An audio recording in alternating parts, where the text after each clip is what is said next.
பொதுவான விஷயம் என்ன தெரியுமா? கவலை. இந்த கவலை சின்ன பிள்ளைங்க கிட்டயும் இருக்கு, பெரியவங்க கிட்டயும் இருக்கு. பைபிள் பத்தி தெரியாதவங்க கிட்டயும் கவலை இருக்கு, பைபிள் பத்தி தெரிஞ்சவங்க கிட்டயும் கவலை இருக்கு.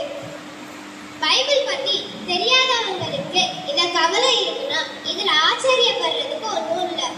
ஆனா இந்த பைபிள் வாசித்து தேசப்பாவை ஆராதிக்கிற ஒவ்வொரு பிள்ளைங்க கிட்டையும் கவலை இருக்கிறது தான் ரொம்ப வேதனையான விஷயமா இருக்கு.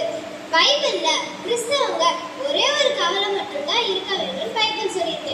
அது உங்களுக்கு தெரியுமா? ஓகே, அதை நானே சொல்றேன். எபிரேயர் 2:4 யாராச்சும் எடுத்து வாசிங்க.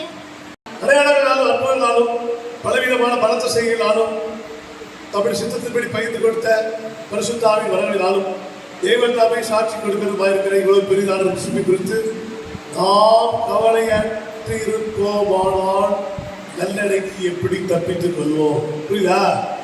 சொன்னா வருது. இது ஒரு கவலை தான் பண்ணும். தெரியும். இதை போய் கவலை பண்ணும். இதை போய் கவலை பண்ணுறோம். லட்சியம் கவலைப்படாது. தெரியும். கையை தட்டு. சுற்றி நிறைய பிரச்சனைப்படாமல் இருக்காங்களே, அதை பிறகு கவலை போடணும். ஓகே.